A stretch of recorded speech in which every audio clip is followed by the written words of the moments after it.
ನಮಸ್ತೆ ಎಲ್ರಿಗೂ, ಹೇಗಿದ್ದೀರಾ ಎಲ್ಲರೂ? ನಮ್ಮ ಆರೋಗ್ಯ ಎಲ್ಲಿದೆ ಅಂದ್ರೆ ಅಡುಗೆ ಮನೆಯಲ್ಲಿದೆ ಅಂತ ನಾನು ಯಾವಾಗಲೂ ಹೇಳ್ತಾ ಇರ್ತೀನಿ. ಸೊ ಇವತ್ತು ಒಂದು ಹೆಲ್ದಿ ರೆಸಿಪಿ ತಗೊಂಬಂದಿದ್ದೀನಿ. ಮುಸ್ಲಿ ಮಾಡೋಣ ಅಂತ. ಮುಸ್ಲಿ ಯಾವಾಗಲೂ ನಾನು ಮನೆಯಲ್ಲೇ ಮಾಡ್ಕೊತೀನಿ. ಆಚೆಯಿಂದ ತರೋದು ತುಂಬಾ ಕಡಿಮೆ. ಸ್ಟಾರ್ಟಿಂಗ್ ನನ್ಗೆ ಗೊತ್ತಿಲ್ಲದೆ ಇರುವಾಗ ನಾನು ಆಚೆಯಿಂದ ತರ್ತಾ ಇದ್ದೆ. ಸುಮಾರು ವರ್ಷದಿಂದ ನಾನೇ ಮಾಡ್ಕೊತೀನಿ. ಆಕ್ಚುಲಿ ಆಚೆ ಕಡೆ ಏನು ಹಾಕಿರ್ತಾರೆ ನಮ್ಗೆ ಗೊತ್ತಿರಲ್ಲ ಅಲ್ವಾ. ಪ್ರಿಸರ್ವೇಟಿವ್ ಎಲ್ಲ ಹಾಕಿರ್ತಾರೆ.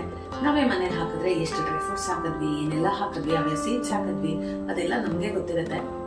ಸೊ ಹಾಗಾಗಿ ಎಲ್ಲ ಸೀಡ್ಸು, ಡ್ರೈ ಫ್ರೂಟ್ಸು, ಓಟ್ಸು ಅದೆಲ್ಲ ನಮ್ಮ ಬಾಡಿಗೆ ಎಷ್ಟು ಒಳ್ಳೇದಿದೆ ಅಲ್ವಾ.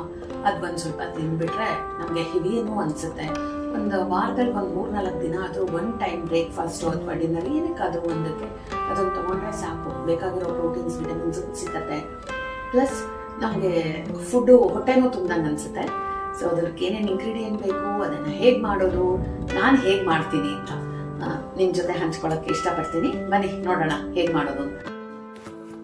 ಸ್ವಲ್ಪ ದ್ರಾಕ್ಷಿ ತೊಗೊಂಡಿದ್ದೀನಿ. ಡ್ರೈ ಫ್ರೂಟ್ಸು ಎಷ್ಟಾದರೂ ಏನೇನೆಲ್ಲ ಡ್ರೈ ಫ್ರೂಟ್ಸ್ ಇದೆ ಹಾಕ್ಕೋಬೋದು. ಕಪ್ಪು ದ್ರಾಕ್ಷಿನೂ ಹಾಕ್ಕೋಬೋದು. ಇನ್ನೇನು ಬೇಕಿದ್ರು ಡ್ರೈ ಆಗಿ ಏನು ಸಿಗುತ್ತೆ ಎಲ್ಲ ಹಾಕ್ಕೋಬೋದು. ಇಲ್ಲಿ ಸ್ವಲ್ಪ ಅಂಜೂರನ ಒಂದು 5-6 ಅಂಜೂರನ ಕಟ್ ಮಾಡಿ ಇಟ್ಕೊಂಡಿದ್ದೆ. ಇದು ಖರ್ಜೂರ ಮತ್ತು ಸ್ವಲ್ಪ ಚಿಯಾ ಸೀಡ್ಸು ನಾನು ಆವಾಗವಾಗ ಮಾಡ್ಕೊತೀನಿ. ಮತ್ತು ಕಟ್ ಮಾಡಿ ಇಟ್ಕೊಂಡಿರೋ ವಾಲ್ನಟ್ಟು, ಕಟ್ ಮಾಡ್ಕೊಂಡಿರೋ ಬಾದಾಮು, ಗೋಡಂಬಿ, ಮತ್ತು ಸೂರ್ಯಕಾಂತಿ ಬೀಜ, ಅಗಸೆ ಬೀಜ, ಮತ್ತು ಇದು ಕುಂಬಳಕಾಯಿ ಬೀಜ, ಏನು ಸೀಡ್ಸ್ ಬೇಕು ಎಲ್ಲನೂ ಹಾಕ್ಕೋಬೋದು. ವಾಟರ್ ಮೆಲನ್ ಸೀಡ್ಸು ಅದೆಲ್ಲನೂ ಸಪ್ರೇಟಾಗಿ ಹುರ್ಕೊಳ್ಳೋದು, ಮಿಕ್ಸ್ ಮಾಡ್ಕೊಳ್ಳೋದು. ಮತ್ತು ಓಟ್ಸ್, ಮೇಯ್ನ್ ಇದಕ್ಕೆ ಓಟ್ಸೇ ಬೇಕು. ಓಟ್ಸ್ ಜಾಸ್ತಿ ಹಾಕ್ಕೊಳ್ಳೋದು ಒಳ್ಳೆಯದು. ಅಂದರೆ ಇದು ಓಟ್ಸ್ ತಿನ್ನೋದ್ರಿಂದ ನಾವು ಏನು ಡಯಟ್ ಫುಡ್ ತೊಗೊಳ್ಳೋರಿಗೆ ತುಂಬ ಹೆಲ್ಪ್ ಆಗುತ್ತೆ. ಸಣ್ಣ ಆಗಬೇಕು ಅಂತೆಲ್ಲ ಅನ್ಕೋತಿರ್ತೀವಲ್ವ, ಅಂಥವ್ರಿಗೆ ಓಟ್ಸ್ನು ಸ್ವಲ್ಪ ಹುರ್ಕೋಬೇಕು. ಯಾಕಂದರೆ ಇದನ್ನು ಹಾಗೆ ತೊಗೋತೀವಿ ಅಲ್ವಾ, ಅದು ಹುರಿದಿಲ್ಲ ಅಂದರೆ ಸರಿ ಹೋಗಲ್ಲ. ಮೀನ್ಸ್ ಅಂದರೆ ಡೈಜೆಷನ್ ಆಗಲ್ಲ ಅಂತ ಅಷ್ಟೇ, ಇನ್ನೇನಿಲ್ಲ.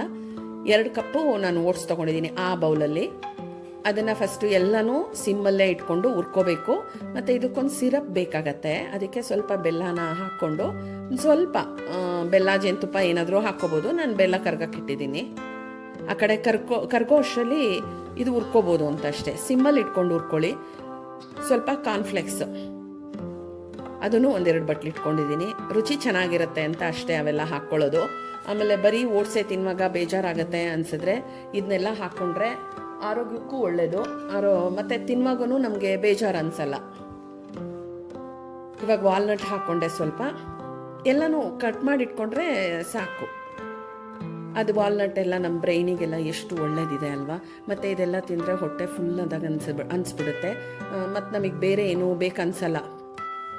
ಒಂದೊಂದು ಸಲ ಆರಾಮ್ಸೆ ಒಂದು ಟಿಫನು ಆ ಥರ ಎಲ್ಲ ಆರಾಮಾಗಿ ಒಂದು ಬೌಲು ತಿಂದು ನಾವು ಅದನ್ನೇ ಸಾಕು, ಹೊಟ್ಟೆ ತುಂಬೋಗುತ್ತೆ ಅಷ್ಟಕ್ಕೇ.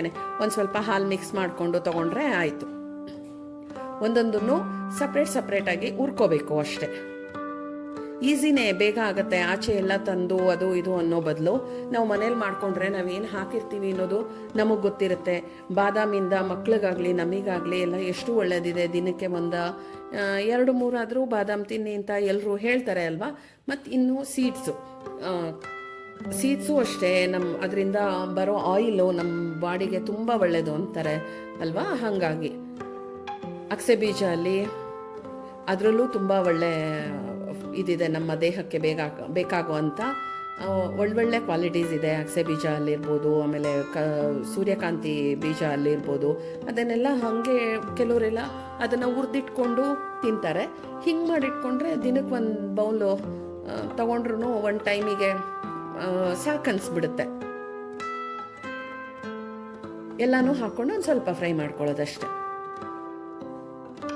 ಸೂರ್ಯಕಾಂತಿ ಬೀಜ ಮತ್ತು ನೋಡಿ ಎಲ್ಲ ಹುರಿದಿಟ್ಕೊಂಡು ಆಗಿತ್ತಲ್ವ. ಇವಾಗ ಸಪ್ರೇಟಾಗಿ ಒಂದು ಪಾತ್ರೆಗೆ ಹಾಕ್ಕೊಂಡಿದ್ದೆ.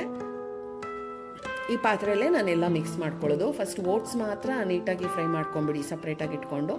ಆಮೇಲೆ ಮಿಕ್ಕಿದ್ದನ್ನೆಲ್ಲ ಡ್ರೈ ಫ್ರೂಟ್ಸ್ನೆಲ್ಲ ಮಿಕ್ಸ್ ಮಾಡ್ಕೊಂಡು ಇನ್ನೂ ಹಾಕ್ಕೋಬೋದು. ಡ್ರೈ ಫ್ರೂಟ್ಸು ನಮಗೆ ಬೇಕನ್ಸಿದ್ರೆ ಖರ್ಜೂರ ಮತ್ತು ಅಂಜೂರ, ದ್ರಾಕ್ಷಿ ಇಂಥದ್ದೆಲ್ಲ ಹುರ್ಕೊಳ್ಳೋದು ಬೇಡ. ಮಿಕ್ಕಿದೆಲ್ಲ ಹುರ್ಕೊಂಡು ಹಾಕ್ಕೊಂಡ್ರೆ ಆಯಿತು.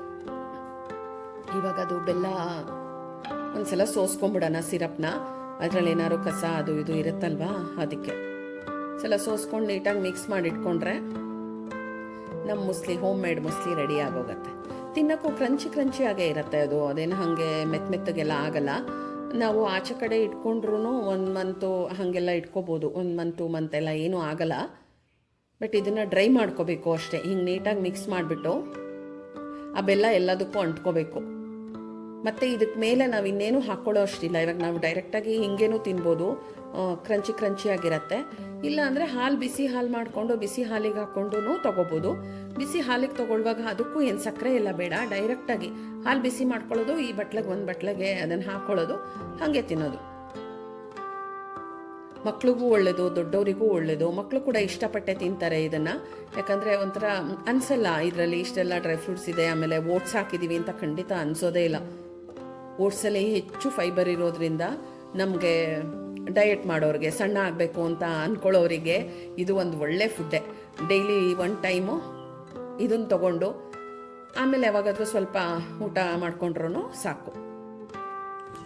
ಹಾಲು ಕಾಯಕ್ಕಿಟ್ಟಿದ್ದೀನಿ, ಆವಾಗಲೇ ಹೇಳ್ದೆ ಅಲ್ವಾ ಹಾಲು ಬಿಸಿ ಮಾಡ್ಕೊಂಡು ಹಾಕ್ಕೊಳ್ಳೋದು ಅಂತ. ಕೆಲವ್ರು ಕೋಲ್ಡು ಹಾಕೋತಾರೆ. ಮತ್ತು ಅದನ್ನೆಲ್ಲ ಸಿರಪ್ ಎಲ್ಲ ಹಾಕಾದ್ಮೇಲೆ ಒಂದು 2 ಅವರ್ಸ್ ಆದ್ರೂ ನೀಟಾಗಿ ಹರಡಿ ಬಿಡಬೇಕು. ನಾನು ಒಂದು ತಟ್ಟೆಗೆ 2 ತಟ್ಟೆಗೆ ಹಾಕಿ ಹರಡಿಟ್ಟಿದ್ದೆ. ನೋಡಿ ಇವಾಗ ಬಾಳೆಹಣ್ಣು ಹಾಕ್ಕೊಂಡಿದ್ದೀನಿ, ಇದಿಷ್ಟು ರೆಡಿಯಾಗಿರೋದು. ಕೆಲವರು ಬಾಳೆಹಣ್ಣು ಹಾಕೋತಾರೆ, ಮತ್ತು ಆ್ಯಪಲ್ ಹಾಕ್ಕೋಬೋದು, ಏನಾದರೂ ಸರಿ. ಒಂದು ಹೆಲ್ದಿ ಬ್ರೇಕ್ಫಾಸ್ಟ್ ರೆಡಿ ಆಯಿತು. Thank you for watching.